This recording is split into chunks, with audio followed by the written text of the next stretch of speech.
June 14th at 9:20 a.m.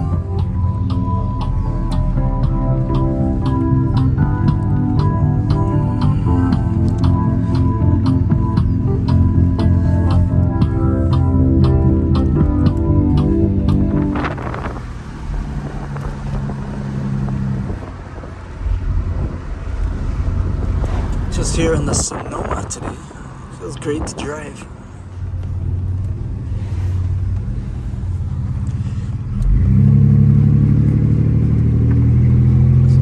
Old truck has 372,000 kilometers. Hanging in.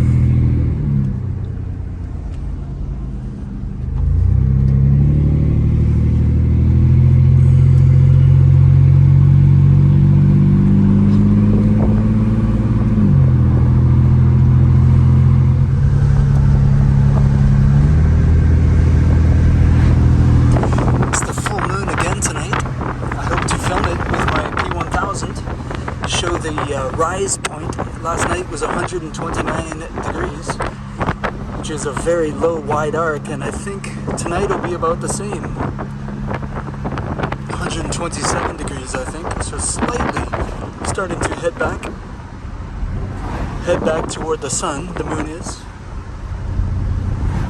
As the moon wanes, it will get gradually attracted back to the sun. Somehow, we don't know what's causing this yet.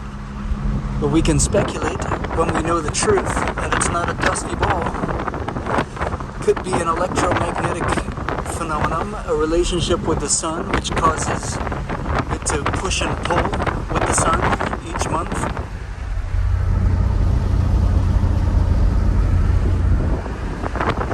Could be plasma, could be a projection, could be an anode, a diode, a holograph, a reflection. We don't know. We're figuring it out.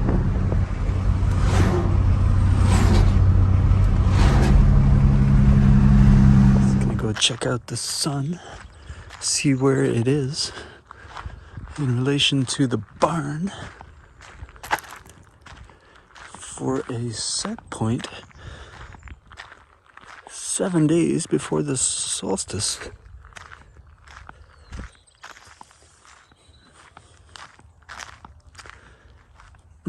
So I'm just going to the marker point where I always go to observe the set.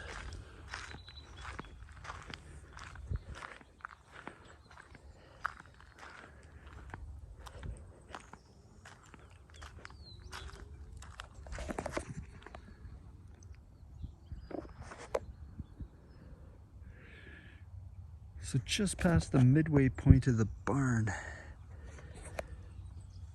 So it'll set if I could see the horizon. It's set on the right side of the barn. For my reference, I'm going by mid-barn, June 14th. We'll check it in another 7 days. And the moon is full tonight. And it'll be rising on 127 degrees from my perspective, and I will be filming it. It's a beautiful evening. Okay, so just waiting for the moon to come towards me. At 129 degrees southeast is going to be the lowest, widest arc, as I've said a few times now. The lowest, widest arc of the year beyond the Tropic of Capricorn. So this is really going to be a big strawberry moon visible from the northern hemiplane. Whereas people in Australia will see it as a normal, high, small moon. Isn't that awesome? The colors? Wow. 9:45.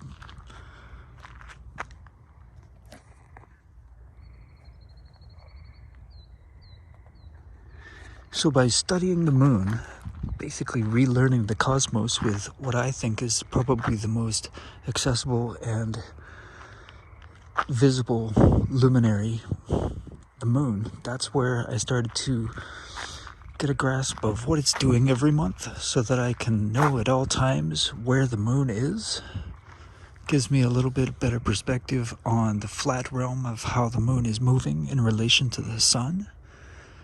Seems to be a obvious electromagnetic relationship with the moon and the sun. Because I don't know how else to describe. It seems like the moon is attracted to the sun every new moon. And as it gets full, it waxes. It gets as far away from the sun as possible. So this being the solstice, June 21st, the sun is on its tightest arc above our flat realm on the Tropic of Cancer, whereas the moon is so far down beyond the Tropic of Capricorn right now by probably, I don't know how many degrees. I'll have to look it up, but it's kind of interesting to relearn the cosmos from our perspective, get a better idea of what's going on up there. As I've said many times, I use this as a measuring stick for, let's say, an astronomical unit. So that's 1 finger thumb. Okay, just getting ready for the moonrise. My guess is that it is going to rise or come towards me just to the right of that little barn. That's my guess. And that should be 127 degrees southeast. Just double checking on time and date. So it's a 9:50 rise. Oh wow, tonight is 129. Tonight is the night that it is the maximum low wide arc on the Tropic of Capricorn and beyond. So it's even beyond the Tropic of Capricorn. So just so we can get an idea, again, the equatorial line is just to the right of that big tree, and Tropic of Cancer is over there by that plane. Just for fun. Gonna zoom. Can't believe it lined up perfectly. Look at that, that's a plane. Or is it Jupiter? Could very well be, right? No, it's a plane though.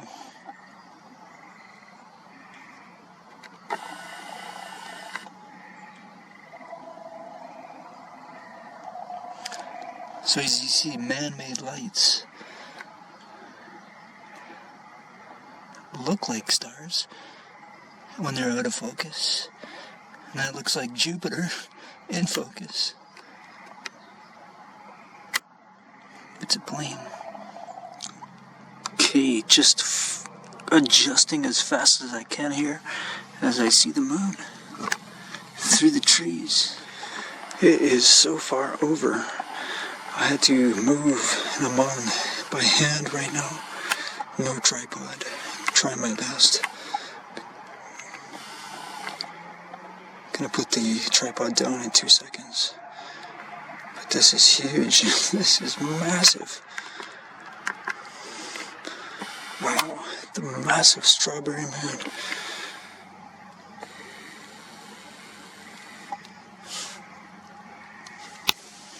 Holy smokes, this thing is huge. Wow. I can't describe how big this thing is. The big strawberry.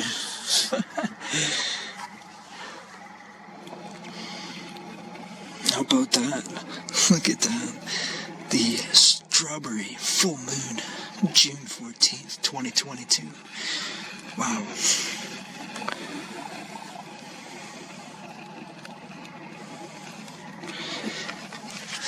Definitely not a dusty rock. With a golf course, not a chance. We don't know what we're looking at. It's close to us. And it's small. It's the strawberry moon.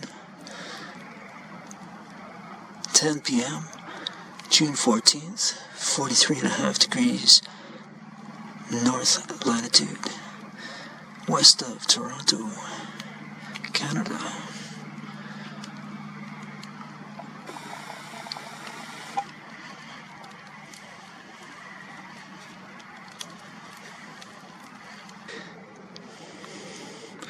So wow, the strawberry moon has a lot of lateral movement. So much so that it disappeared behind a tree. I had to move over because I want to film all this that I can. Don't want to miss a second, so I'm just going to let the camera do what it wants and it'll fix itself. There you go. I meant the focus. Automatic mode. Nikon P1000.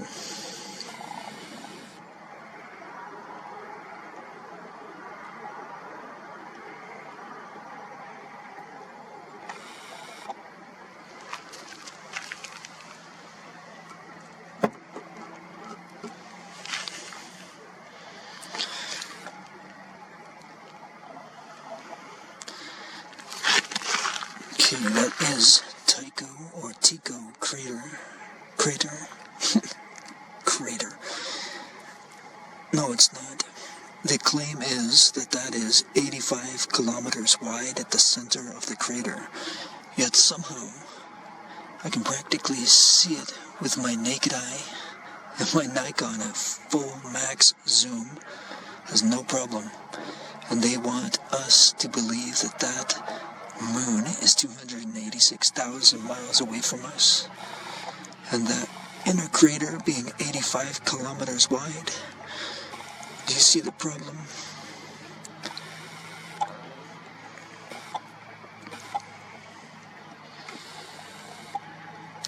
The moon is a mystery still. It's close to us. And it's small.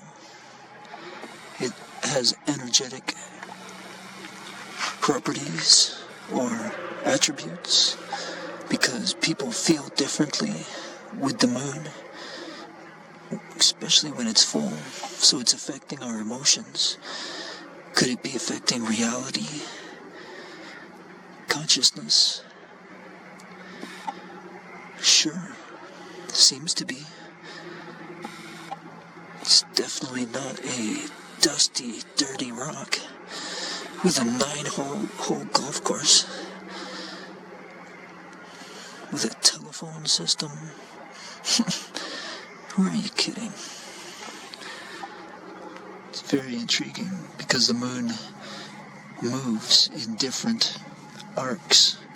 It jumps around sometimes more rapidly than others. So I'm intrigued to read this ancient book, the Book of Enoch, chapter 73, to see what it has to say about our awesome moon.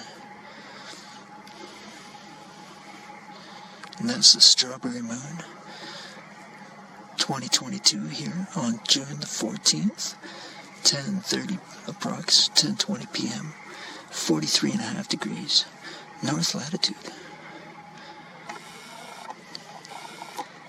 Just for whoever's watching this in the future. Isn't that amazing? The full strawberry, 129-degree rise, the lowest, widest arc of the year for the moon.